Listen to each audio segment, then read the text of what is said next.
Hello and welcome. Good afternoon, good evening, and good morning. You are listening to And Another Thing. We are Joella and Helene, and this is episode 19. Recorded immediately after Episode 18. Which we had a ginormous scare on. We did an hour-long record. It was great. Did a couple of breaks in between. Pushed done on the record situation, and then immediately goes into the whole entire system shuts down. Yeah. And Your face was, I couldn't see what was happening, but your face was like, you just stared at it, and I'm like, what happened? What happened? And you were like, I think we could have lost all of it that whole hour. I'm like, oh, God, don't want to do another. Because we knew we had to do another half we an knew hour. we had to do another half hour straight away. Oh my goodness. But it's I there. panic plummet Yeah. pretty quickly. And then I was like, oh my goodness. And then I just restarted the system. And then it was like, your previous episode that you've just recorded Has been recovered. wasn't saved. Let us re-find it for you. Thank you. Thank you for finding it for us. Thank and you then so saving much. it down. It's so hard, which we've done many times before, but if you've done a podcast and it's either not been right or those times when my mic was turned off and you could only hear one of us, and then we'd have to try and recreate. We were never very good at recreating exactly the same podcast. We have to start again. We have since learned to completely scrap Yeah. what we've done and not try and recreate any of it. No. Because it just doesn't work. No, it doesn't. Whatever happened, we can't do the flow again. We No. can't try and pick those topics and redo them. No. We just have to scrap the whole thing. Yeah.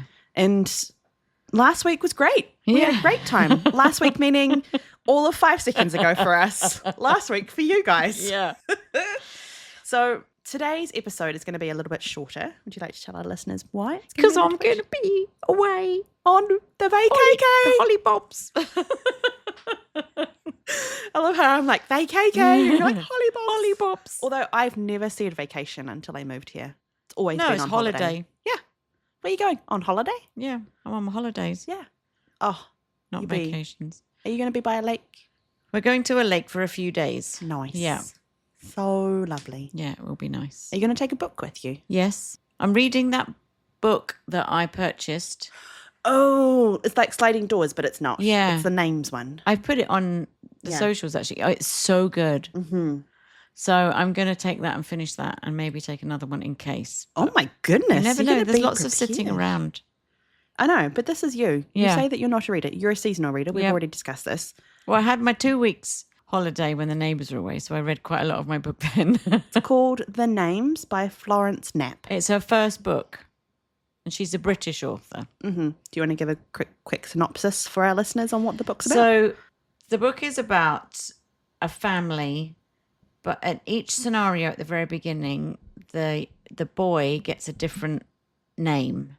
So each chapter, it's a book at the beginning about her going to register the name. Their son's name. Yeah, and the Right. father wants it to be this name, and she's thinking that maybe it could be this name or this name. So there's 3 different stories about the names. So she, in each And story, the there's trajectory that different. the family takes Yes, because of that son decision. has a different name. Yeah. So then it Interesting. goes, chapter 1, 2, 3 is about the different names that have Mm-hmm. happened, and then it continues. So each chapter is about a different stage in the lives of that person. That's And it such is a bit sliding fascinating- doorsy, and it's good. Nice. I'm going to have to read it after you. Yeah, no problem. I'll let you borrow. In amongst my mini tower of books that I... Well, lots of them have gone, yeah, packed away. they are. Right. What are we doing today? We can't tell you what we did this week because it's been 5 minutes. We literally told you all about it last week. Yes. Like we said, this is going to be a shorter episode. And basically, we decided that when I went to New Zealand, anytime, so this is kind of the rhythm that we've developed, is that usually our regular episodes are about an hour long, give or take.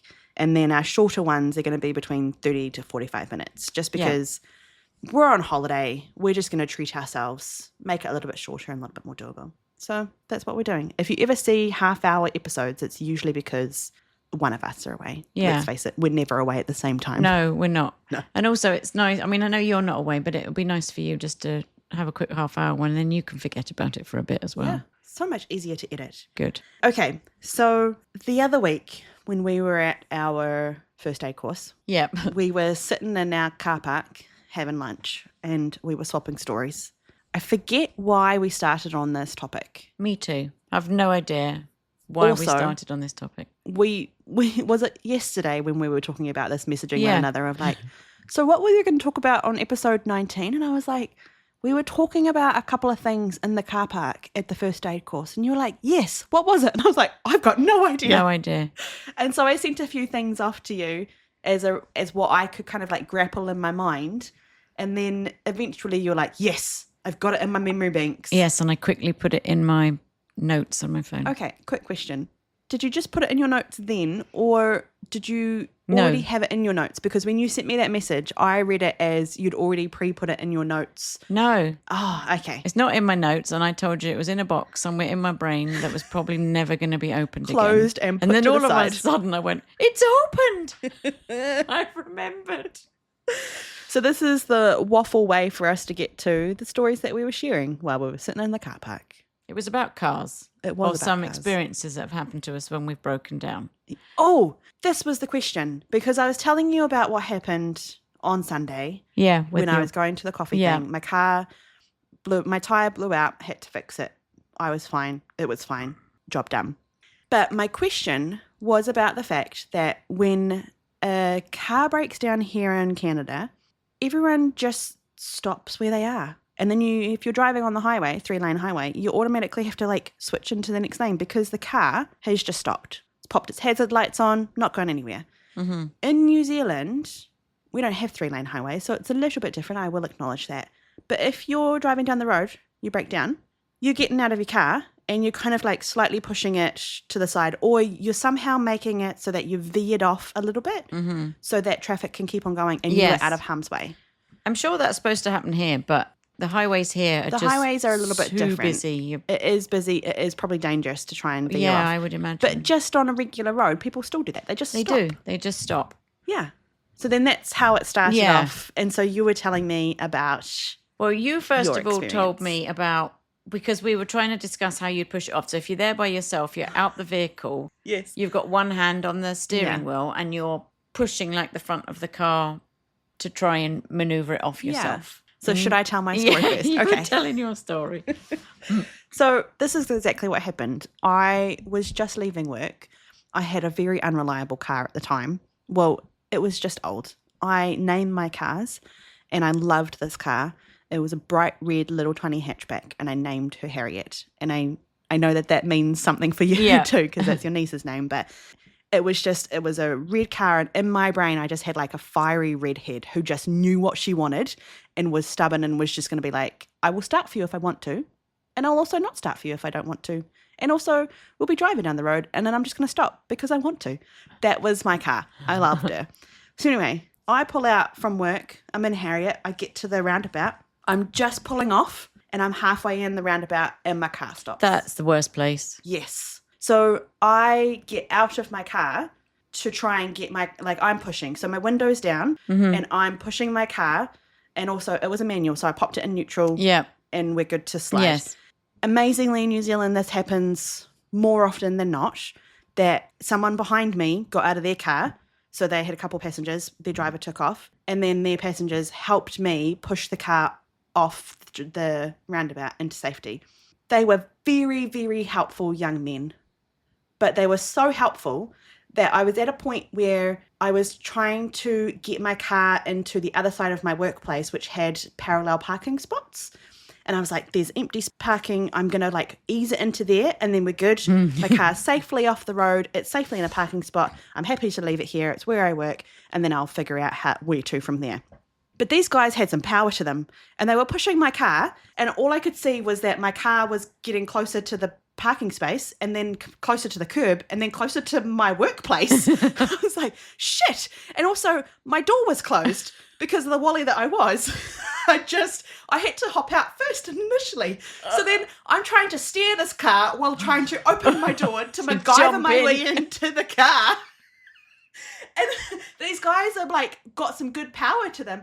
And I eventually like hop in and then slam on my brakes because I've got it into the parking spot. But I am half up on the curb into the footpath. And I'm like thanks guys, you're really helpful, see you later. They're like, all right, see you later. And then they toddle off, and I'm just sitting there in my car thinking, Oh my God. what just happened? Am I okay? Yep, my heart's still alive, I'm still beating. I'm like, I just could have crashed into my cafe building where I was. Oh my God. So I proceeded to lock my car. I went back inside to where I work, and I just sat down, and everyone was like, are you okay? And I was like, no. I just left. Now I'm back and this Put happened. myself together and then figure out what to do with my car from there. I have also nearly crashed into a window. Okay, you're Right. going to have to carry on with this story. So my dad is taking me out in his Triumph Dolomite little green car that he had at the time on a test run for I'm learning to drive. Okay. I do really well. And then at the end, there must have been a good song on the radio because my dad said, let's just go round the block one more time. Right. So we go up and I'm turning right onto a road. So I do my right turn, but I don't straighten back up again. And my foot's just on the accelerator and I go shooting across the road, up the curb between a mailbox and a lamppost, Okay. on to this person's drive. All in the meantime, my dad's going, stop, stop, stop. Like all good dads do when they're teaching their daughter how to drive.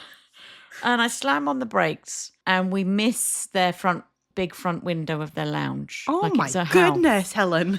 And we're like, God. Dad's like, quick, get out. So we run, we open the doors, we swap places. And he drives off and he drives us home. We, to this day, don't know whether there was any people sitting in that front room my watching TV goodness. but we had a little stroll round later on to see the state of their garden. There's a big giant skid marks on their front garden. Oh no. Did you kill a couple of bushes while you went through there? No bushes. There's no there because it was just grass. it was just grass. Oh, at the thank front. goodness. Yeah. Imagine if that was like immaculate Nan's garden and she was Imagine if they were out. Well, imagine if they were in first of all. Oh, what yeah. just happened there, Margaret? Let's just... And then imagine if they were in their front room and then they were looking at what that. we're saying. Oh But they didn't come out the house. I mean, me and Dad were quick Yeah. to get out. But imagine also if they weren't in and they come home at night and they're like, what the hell's happened to the lawn there? So I've done that. Dear. I've also broken down with Gail in the car, my mother-in-law, who we call Bubba. We just run out of gas. We were in this little town near where she lives up north. And we just... Is she the kind of person that sees the gas light on Must and then be, just yeah. decides that she can carry on for another 20 we had days? enough to get wherever we were going when we Right. didn't. So we My were kind at of some woman. lights, some traffic lights, and it's a small village, so the roads aren't wide. And we stop, and I'm like, well, I get out and I'll push you backwards into this lay-by, and then we'll just wait for someone to give us Right, a because it's safe and yeah, secure that's and easy. traffic can carry on. And So I'm at the front of the car trying to push, and I'm still to this day sure that you had the handbrake on, Gail, because I nearly burst a blood vessel was in that car. And the lights go green behind me, and there's a man going behind us, it's green. I'm like, I know. I'm standing in front of the car, dude. Do you not think that there's something wrong here? Gail's in the car. We push it back, but we do a really shit job of reversing it back. So we're half in the lay-by and half on the road. So people have now got to go round us to get past the light. So we're like, okay, we've done the best we can here. And we're laughing about this at this stage. Yeah. So we're waiting for somebody to bring us like a jerry can of And somebody was of on their petrol. way. Someone You was weren't on just their sitting way. there for No, some random stranger. no. Okay. But I'm like, okay, well, I've got an orange. I'm just going to sit and eat my orange. So I was eating my orange. Gail was doing the crossword. So when people were driving past looking at us, they're thinking, what the fuck are those two doing? Just chilling. Half on the lay-by, half on yeah. the road. One's just sitting there eating Chilling. her orange, the other one's doing a crossword. Such a funny Hey, picture. Margaret, this is a nice place for a picnic. Yeah. Is Do you it want a just cup of Jodie? tea? Get my flask out. Oh, God. It was very comical. We got some looks. We definitely got some looks. Oh, that's too funny. I've got loads of breakdown stories. I've got a couple. This was the one time that I pushed my car too much. So this was my first car here. Her name was Beverly. And Bev. Oh, Bev. And like I said, I love to just push the fuel gauge as far as I can. And Beverly was great because she had a hand that showed you where she was with her fuel gauge rather than the digital ones that you have now.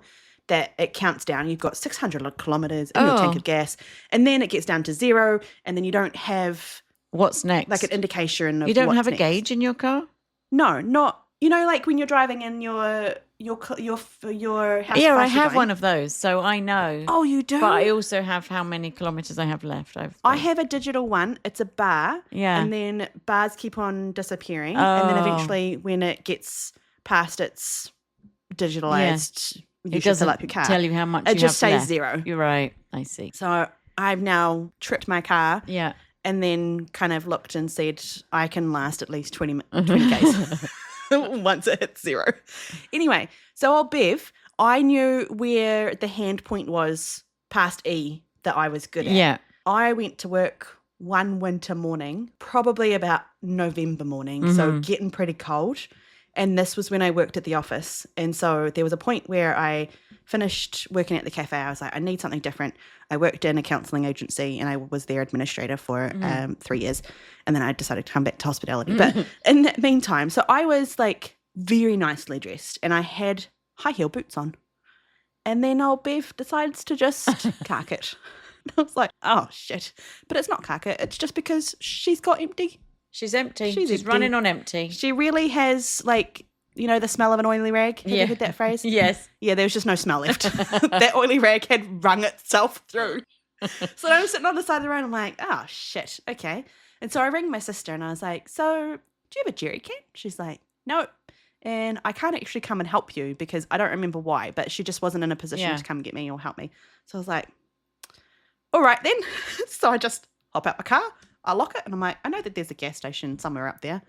So you had to walk. So I had to walk. Buy a jerry can. Yeah. Fill her up. Thankfully, this lovely old love pulls over. She's like, are you all right there, dear? Oh. It's like, yeah, my car just ran out of gas. She's like, oh, I did wonder if that was your car back there. She's like, would you like a drive? And I was like, that would be lovely. So she picked me up. She drove me to the nearest gas station.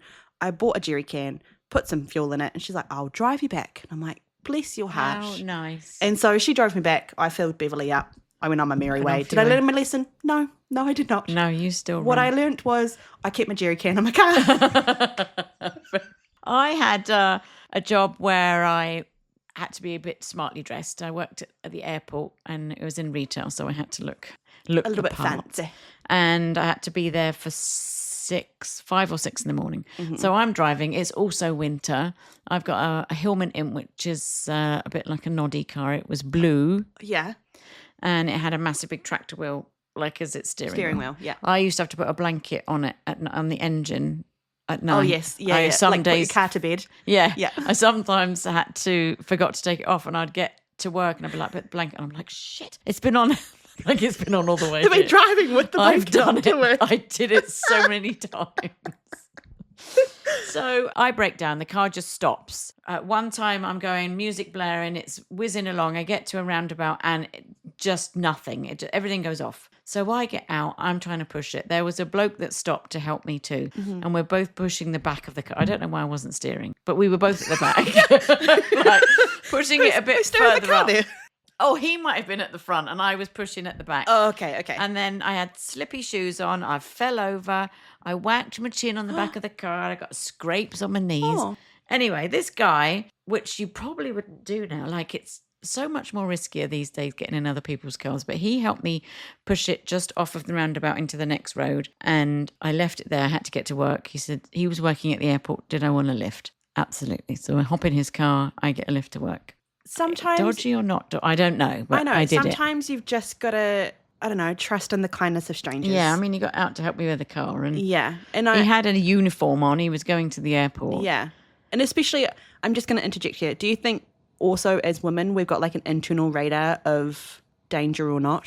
I definitely know I do. Thank God he's going to get me to work on time because I didn't want to lose my job, so I didn't really think past that. To be fair, right. And then my mum came to pick me up afterwards because, like to try and sort the car out. And as we drove round the corner of the roundabout, my car is blaring music. Because in those sort of cars, you have to turn your music off, like it would just stay on. Right. Even though the engine is not on. Oh. Do you know what I mean? Okay, or your lights would stay on or whatever. Yeah. So it was just blaring away to itself on the side Because of the road. when you were initially driving, everything just kind of stopped. So everything you wouldn't have went thought off. to turn anything off. So what had happened was the battery had just slightly jumped and the cables were not attached and it all went black when I pushed it. But with the cars zooming past it, had jolted it back in, and then it's like, oh, I'm back to life again. And then so all I had to do was start. Do you know So what? it pulled up and we're like, what the hell's happening? I would love to have known how long that car's been right? sitting there blaring Blaring all its by music out. itself. I'm surprised the police didn't. Or did we have to tell the police? I mean, you don't really have to report accidents unless they're major ones. We probably just had to say that the car's here, or I put a note on it or something broken Right, down. So, yeah. anyway, that happened. The same car has caused us so many fun times. The noddy car. The noddy car. You know when you have a car that's just, you just remember it. We were driving back from the hospital once with my mum. We were visiting probably my nan, and I'd driven mum there in the Hillman Imp. And we were just sort of coming out of that, wherever we were. And she said, why is the light on in the car? I'm like, I don't know. I don't know. And I'm driving a big tractor. And we go around the corner, and then the door, mum's door, just swings right open. So she hadn't shut it properly, which is why the light was on. And she's trying to get it. The door. So many funny stories happened in that car. Don't you It's love it just when the you've got a best. car that produces character? Yeah. And you're just like, I know that you're not a living organism, but you have character. Yeah, and we've had so many funny experiences in that car. It was very sad to give it up, but it was time. I swapped it for a Mini. Oh, another great car. Yeah. Alrighty. On that note, we're going to take a very short break. We'll be right back. Yes.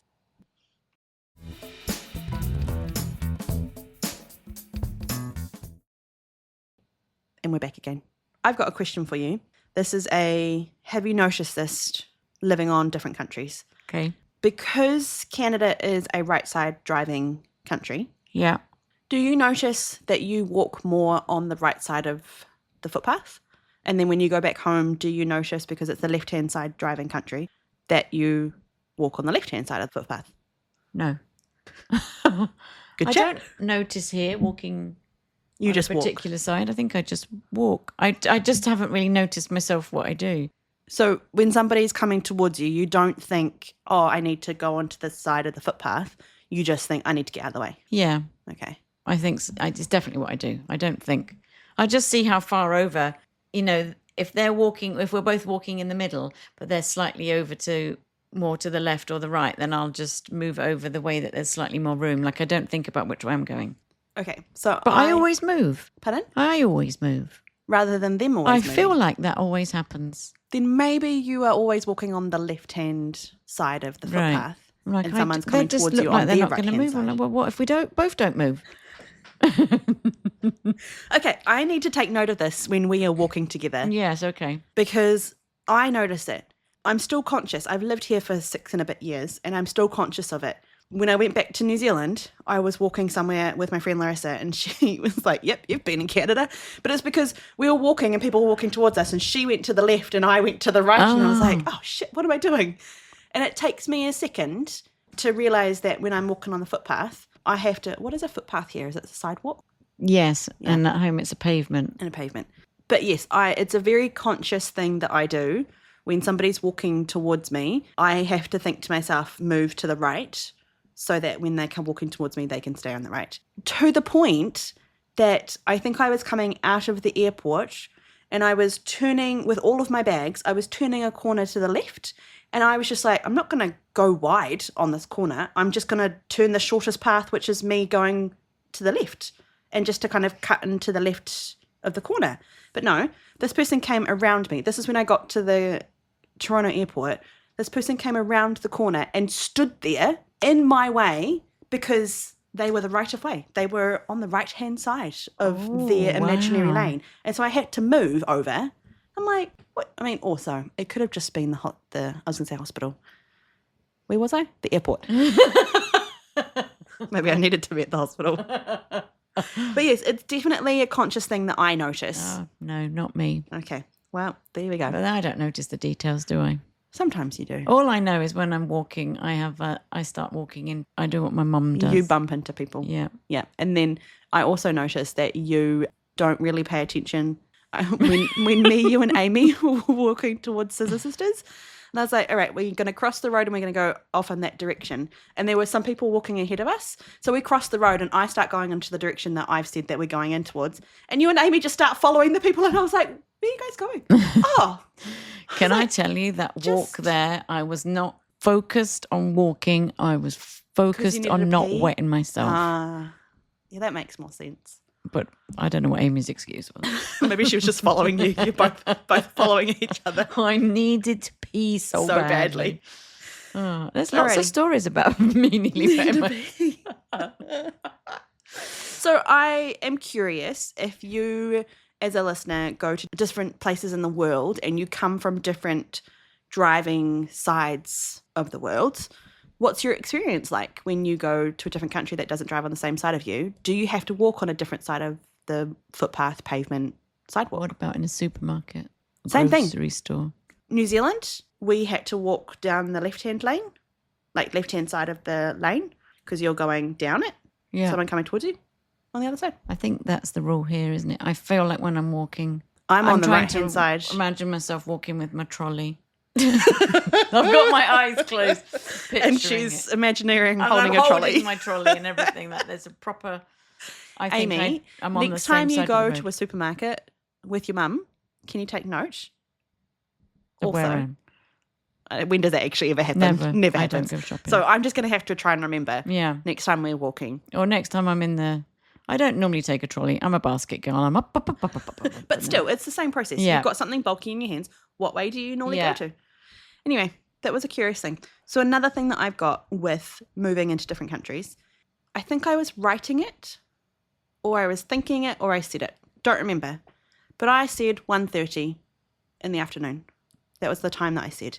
And then I kind of stopped and thought for a minute, and I thought, I don't think I've ever said 1:30. No. I think I used to say 1:30. Yeah. I don't say 1:30 anymore. That's so sad.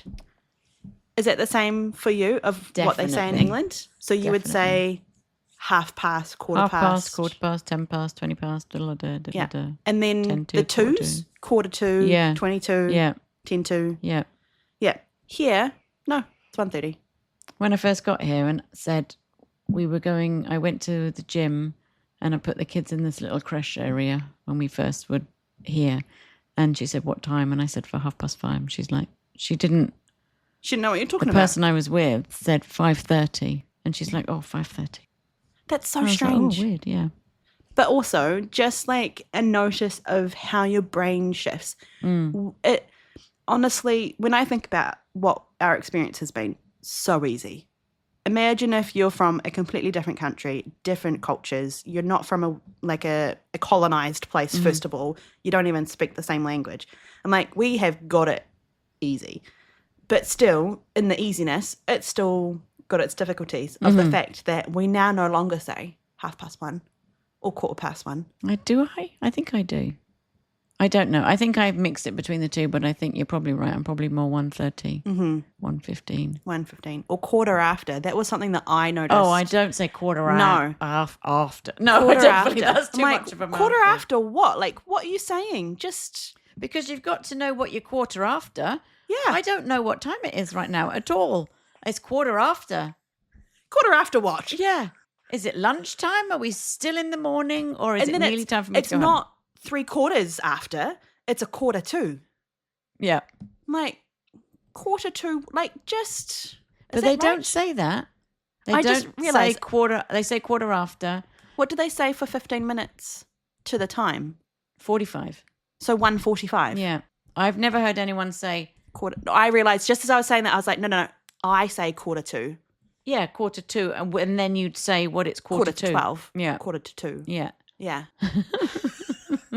Now our brains are whirling of trying to think, what do they say? What do we say? Yeah, no, Amy's got a fun, if Amy was here now, it's a funny story. Well, it was funnier because when Amy had some surgery, she was still high afterwards.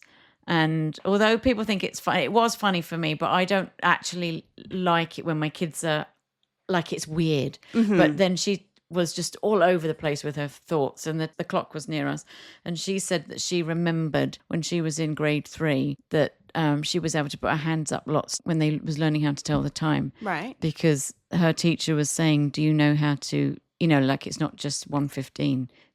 What else would you be able to say? And she's like, oh, quarter past. Oh, half past. Like she just knew all the answers. But when she'd had her surgery and she was high, it was the most funniest story that I've ever heard her tell. Because she was retelling the story, what? She because was retelling it. And I felt so good. Like, he kept asking me and I knew all the answers. She's like, she was so funny. When the surgeon came round to see her, she fist bumped him. Oh. She's like, I didn't think I was going to see you again. It's just That's so sweet. It's so funny until it's not funny, because then when they start coming out of it, it's emotional. And I bet you that would have been an emotional roller coaster. I just don't like that. Yeah. So I just want them to come out of that state. But that particular story was quite funny. Sorry, Amy. It was a good one, though. It was a good one. Well, that was just a quick example of some of the brain work that has to happen. Clearly not so much for Helen when it comes to walking down the street. I'll just be bumping into you. Yeah. I just realised, that song, there she was, just walking down the street. Joella's thinking, go right. Helen just thinking, I'm just going to keep on walking. Do a diddy-dum diddy. What is it? Is it you look right, you look left? You look right, you look left. Helen doesn't do this. She just keeps on walking. Joella does, though. Do you look left and then look right? When I'm crossing the road? Yeah. At home, it's look left and look right. Yeah, no, I've trained my brain when I'm here to do it. Look right first and then look left. So that song, somebody must have lived this part of the world, because they look right first, then look left. You look right, you look left. Or it could be, you look left. No, that doesn't sound right. Yeah, they must have been. Yeah. When I go back to New Zealand, there are certain things that when I switch countries, it's like my brain kind of does a really quick rewire, or I tell my brain, you are looking, even before I'm crossing the road, you're looking left before you cross. And then I come back here and I'm like, you are looking right. So I don't know. I must have thought of tools to help myself. Help you. It's like when you get in a car, you have to remember when you first start driving again, it's just like... You as the driver are always in the centre of the road. If you are not in the centre of the road, no matter where you are in the world... you're doing it wrong. Double check yourself. Oh dear. Alrighty, we're going to take a very quick break and then we're going to come back with a Milo's question of the week.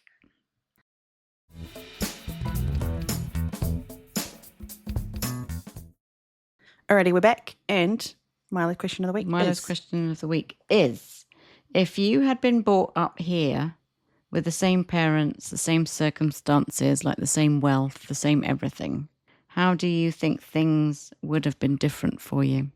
This is thought-provoking. How do you think that things are going to be different? How do you think that things would have been different? How different would it have been for you being brought up here in the same circumstances that you were brought up in New Zealand? Well, that's kind of an impossible question to answer. I know. I don't really have an answer for it, but just think about the education, what different experiences you'd have been able to have here. Like it's very difficult to answer. It's like I almost don't have an answer for that one. Yeah. I think for absolute sure things would be different. Yes. Because I think our environment shapes us, irrelevant of what their environment is. Even if you have a carbon copy of your same parents, your same situation, the same things that would have happened, irrelevant of that, the environment and the culture that you grow up in shapes you 100%. That's right, yeah. I might not have been as funny as I am.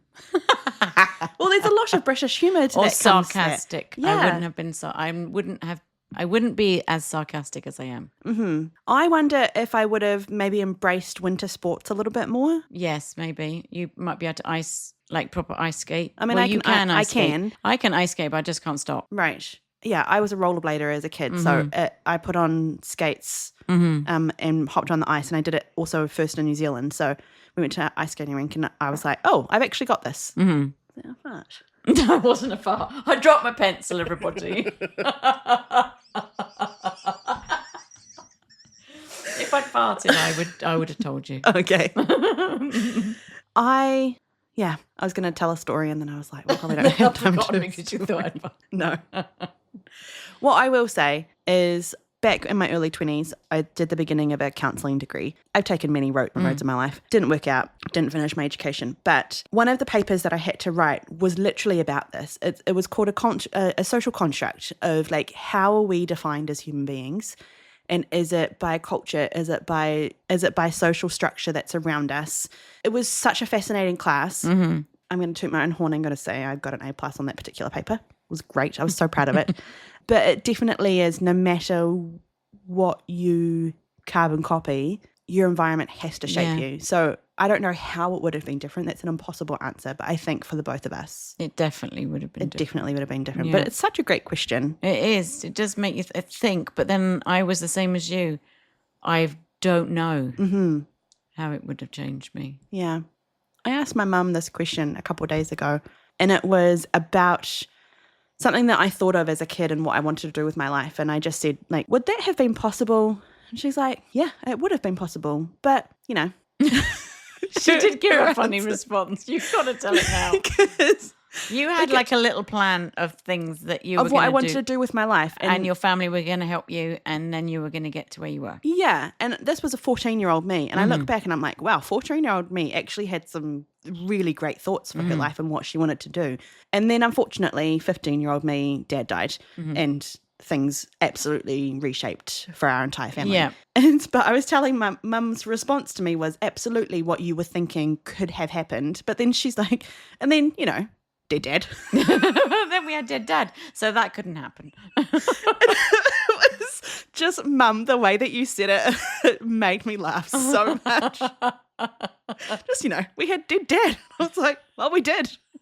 Things had to change. Things had to change. Yeah. And you can't think about what if. No. Or and you shouldn't maybes, think of and what you ifs shouldn't. either, because that's, you're just beating yourself up at that point. Well, you've got no control over a situation that hasn't been. So what's the point? We just might have been into different sports. Were you into sports in New Zealand, just as a side note? Yes and no. Like, I would have loved to have played rugby, and I was kind of in the trajectory of like showing some interest in letting my parents know that I kind of was wanting to play. But, you know, dead. So things changed. I was not sporty. Not at all. Well, what piqued your interest then? I did. It's weird with sports in England, I find. I feel like sports here are like everywhere. Like most kids have access to sports at some point. And there's lots of programs if you don't have access that can help kids. But there's soccer and there's hockey and there's lacrosse and there's all sorts of different things. But at school we did like tennis and field hockey, but then you never could really do that out of school unless you have money. So I did judo and played squash because my dad was a member of a squash thing. So I was like junior and I did a bit of squash. Yeah, but I did judo. Nice. My funny gold medal story, judo. Fantastic. Well, you're going to have to save that for another day. I will, because we don't have time. But it was a good story. All right. Well, now you guys have something fun to listen forward to. Look forward to. That's judo the word. story. Judo story. But we have a secret for next episode. I'm not going to tell you what the secret is. Just that it's a really great... Do you know what I'm talking about? Yeah, I do. I do. You're just like looking at me. No, I'm just like looking, thinking of what to say. Oh, can we say anything? It's not really a secret. Well... No, but it's good to kind of like create a situation where we're making people thinking, to come and listen to what's going to happen? Is someone famous going to come on? You never know. Famous to us. Famous to us. So in that sense, we have a guest next week, our first ever guest. We're very excited. They're very excited. Yes. Listen in. You're in for a treat. See how this goes. Then we might be able to have extra guests. Yeah, you never know. You never know your luck. Alrighty, this is us wrapping it up. We've got to go. You've got to go on holiday. Sit by the old lake with your book. With my book. Oh, so delightful. I'll just be at home working my butt off. Yeah. Enjoy. Thanks. Enjoy. I mean, I did that to you not that long ago, so yeah. roles reversed. Touché. Alrighty, everyone else enjoy the last couple of months of your summer if you're in the Northern Hemisphere. For now, have a good idea. Have a good idea.